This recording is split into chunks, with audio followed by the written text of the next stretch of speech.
Job, Kabanata 3, talata 11 to 26. Okay guys, magsimula na tayo.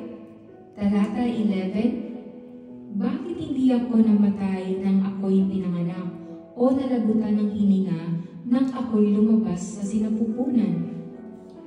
Job is asking, bakit pa ako sinilang kung ganito rin pala? This shows the depth of emotional pain.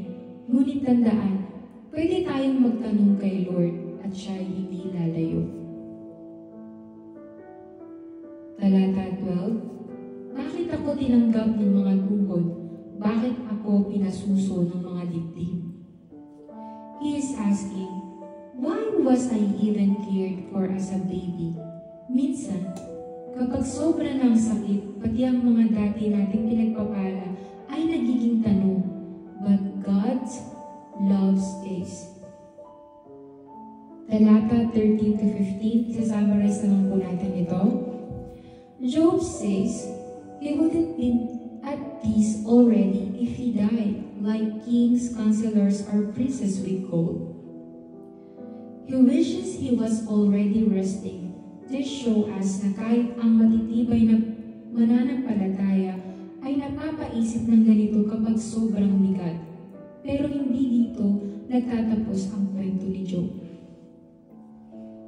Talata 16. O bakit hindi ako naging parang nakatagong pagkalaglag na parang sanggol na hindi nakakita ng liwanag? Job sees death as escape from pain. Pero alam natin, kahit sa dilim, si Lord ang ating ilaw. Kahit hindi natin siya nararamdaman, hindi siya nawawala. Talata 17 to 19, isa-summarize ko na lang po ulit ito. Job describes death as a place where the weary find rest, slaves and free, and the troubled are quiet. He sees rest in death because there's none in his pain right now. But as we know later, God will restore him. Talata 20. Bakit ipinagkakaloob ang liwanag sa nagdurusa at buhay sa may kapaitang kalooban? Bakit may liwanag pa kung ang puso ay puno ng pait? Real talk ito guys. Many of us ask this during suffering. Pero ang liwanag ay hindi laging para makita ang lahat. Minsan, para hindi tayo tuluyang mawala. Talata 21 to 22. He says, people like him long for death like treasure because they rejoice if they finally find it. That's how desperate Job feels. But God let this be written, so we will know we are not alone in our emotions. Talata 23. Bakit binigyan pa ng buhay ang isang tao na hindi alam ang daraanan na tinakpan ng Diyos sa lahat ng panig? Job feel lost. He doesn't see a way forward. But guys, this is exactly when God's grace begins to move silently. Like God is still with you.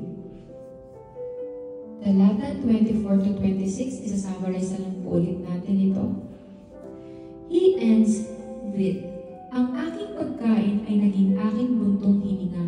Dumating sa akin ang kinatatakutan ko. Job isn't full of anxiety and grief. He feels like he's drowning.